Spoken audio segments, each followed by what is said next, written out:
Foreign Minister, if I may start with you. Obviously, the war in Ukraine has focused the world's attention on NATO, if it needed any more attention.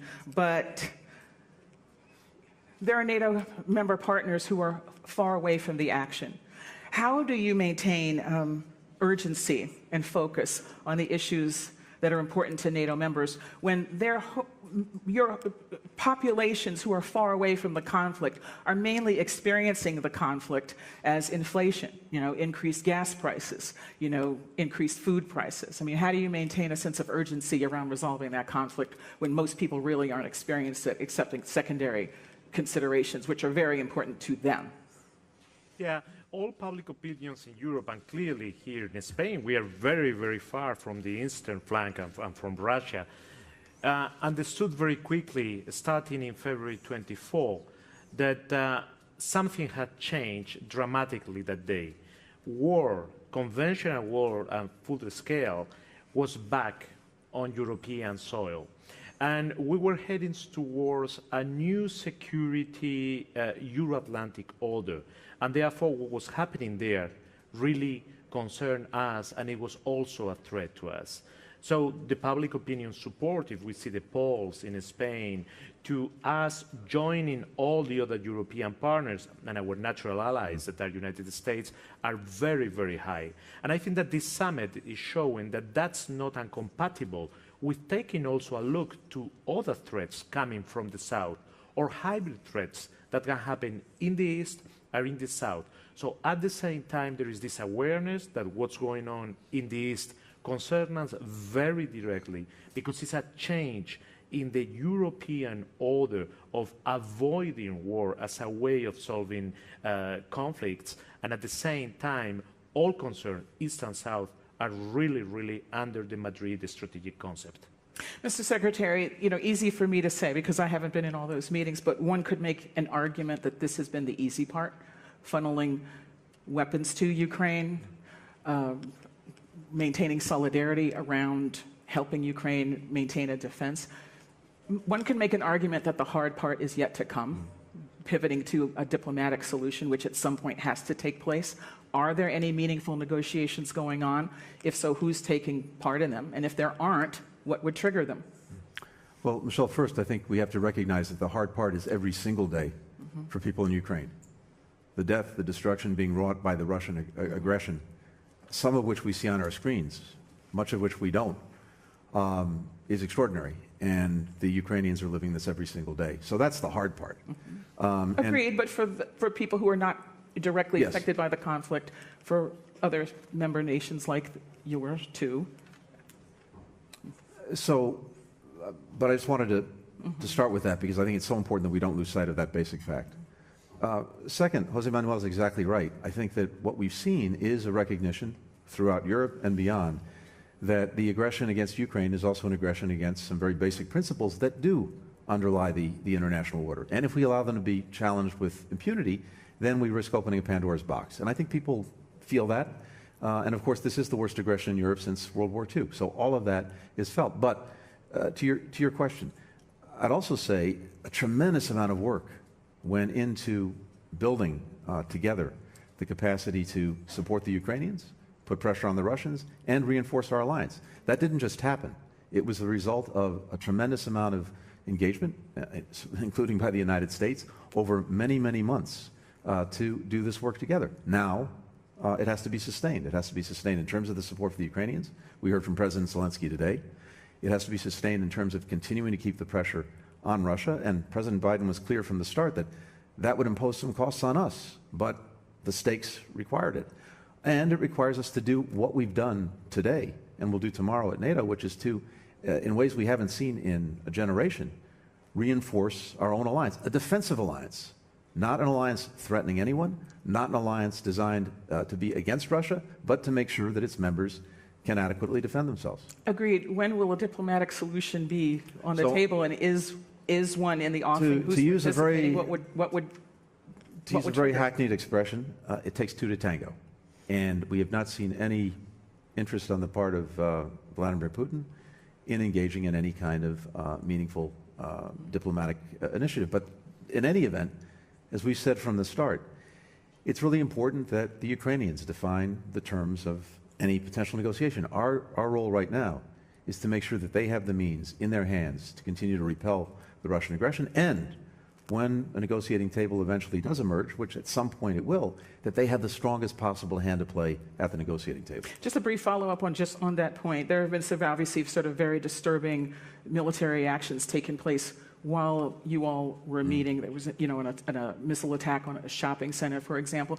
Do you interpret that in any particular way? Do you think that that was a signal of some sort? Well, as Tony was saying, for me, it's a signal that on the other side, on Vladimir Putin's mind, the idea of a dialogue, even of a ceasefire, is very, very far. It's a way of saying, this is a full-scale conventional war.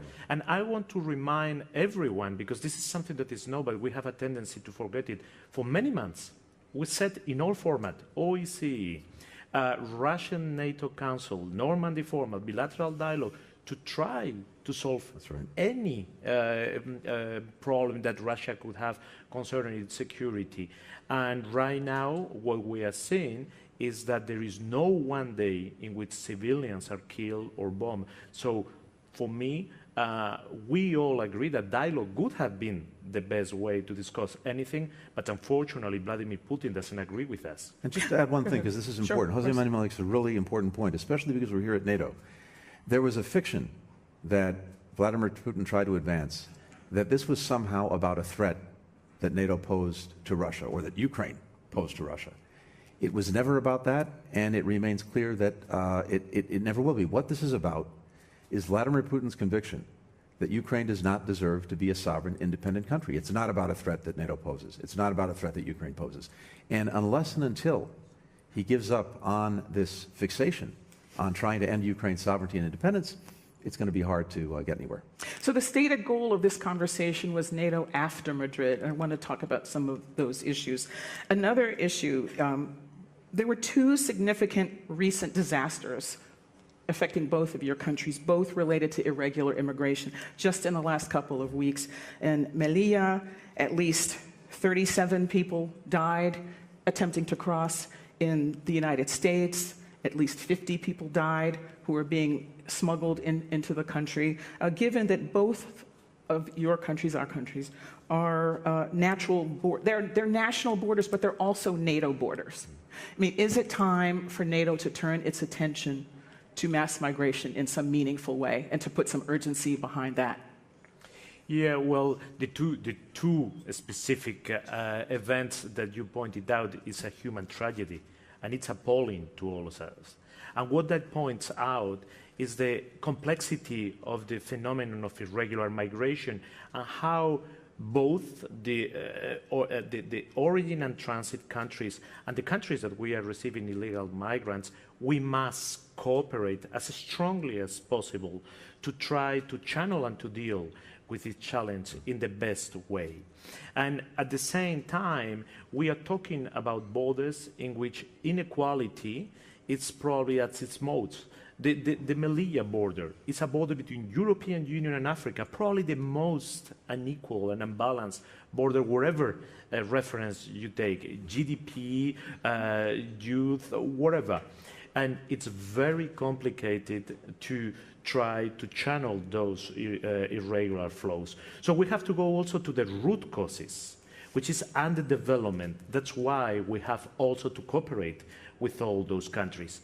And of course, the risk is always, as we saw in the Belarus border with Poland, that someone can use that as a weapon against our territorial integrity or our sovereignty. That's why in the strategic concept of Madrid, irregular migration, if it's used as a political tool, it can be a threat. Agreed, but is NATO a vehicle to address this with urgency, to apply the same kind of urgency and focused attention to, I think we would all agree, it is a humanitarian disaster, it's a moral disaster, and it also has claimed many, many lives, probably more than we even know. So, Mr. Secretary, is NATO an appropriate vehicle to address this? First thing we have to recognize is we are living a historic moment when it comes to irregular migration and migration of all sorts. There are more people on the move around the world, 100 million forcibly displaced in one way or another from their homes. more than at any time since we've actually recorded these facts and this information.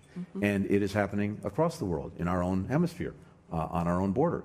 One of the interesting things, Michelle, is that the United States and Spain, I'll leave aside NATO for the minute, are working closely together, including in the Western Hemisphere, to try to deal with the irregular migration that we're seeing there. We just came back together, before coming to NATO, we were at the Summit of the Americas in Los Angeles.